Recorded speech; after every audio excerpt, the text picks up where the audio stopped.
এই সানডে চলে গেছিলাম ওয়াইটি শপে, গিয়ে দেখি চুড়িদার আর কট সেটের কত কত কালেকশন। আমার তো ভীষণ ভালো লাগছিল। আর এই যে আমার বান্ধবী, ও চুড়িদারগুলো ট্রাই করে করে দেখছিল, আর সাথে আমিও একটুখানি দেখছিলাম আমাকেও কেমন লাগে। আর দেখো কাকিমা আমাকে কি বলছে।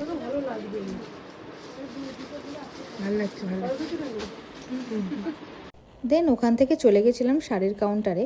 ওখানে গিয়ে আমি তো পুরোই অবাক, এত সুন্দর সুন্দর শাড়ির কালেকশন। দেখো আমার রিয়াকশানটা কী ছিল ওখানে।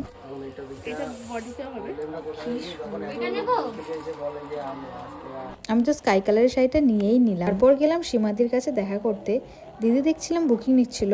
অনেকটা ব্যস্ততার মাঝেও দিদিকে যখন আমি বললাম, দিদি তোমার সাথে একটা ছবি তুলবো, দিদি কিছু না ভেবেই আমাকে বললো, হ্যাঁ অবশ্যই, দাঁড়াও আসছি। তারপরে দিদির সাথে একটা ছবি তুলে নিলাম। তার সাথে সাথে শঙ্করদার সাথেও দেখা হয়ে গেছিল। ওই দিন দোকানে সবুজদাও ছিল, তাই সবুজদার সাথেও দেখা হয়ে গেল। সত্যি বলছি, সবার ব্যবহার ভীষণ ভালো, আমার তো ভীষণ ভালো লেগেছে। আর তোমরাও কারা কারা ওয়াইটি শপে গেছো অবশ্যই কমেন্ট করে জানিও। টাটা।